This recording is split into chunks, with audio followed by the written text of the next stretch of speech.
দেখ summer is the season of heat and sweet. Summer মানে গ্রীষ্ম ঋতু হয় তাপ এবং সুন্দর ঋতু। It also the season of thirst and thunder storm. এই ঋতুটি হয় কি মানে তৃষ্ণাক্ত এবং ঝড় বৃষ্টি ঋতু। It's come in April and May every year. এটি প্রতি বছর এপ্রিল এবং মে মাসের দিকে আসে। Everything is summer looks dull and dry. প্রত্যেক জিনিস গ্রীষ্ম ঋতুতে দেখায় বোকা এবং শুকনো। Ponds tank river become dry. Ponds মানে কি পুকুর, এবং ট্যাঙ্কস মানে যেটা ট্যাঙ্ক হয়, ঠিক আছে, মানে জলের ট্যাঙ্ক হয় না, সে জলের ট্যাঙ্ক। অ্যান্ড রিভার্স নদী বিকাম ড্রাই মানে শুকিয়ে যায়।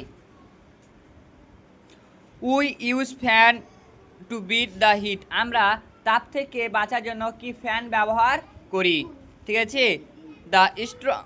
দ্য স্ট্রম ফেল ট্রিজ মানে কি ঝড় কী করে গাছকে ফেলে দেয়।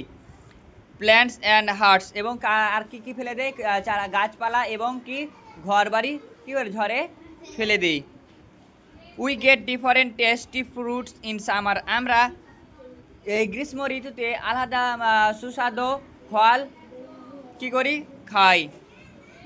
Mangoes jacks fruit litchis etc. যেমন কি আছে ম্যাঙ্গো, জ্যাক ফ্রুটস মানে কি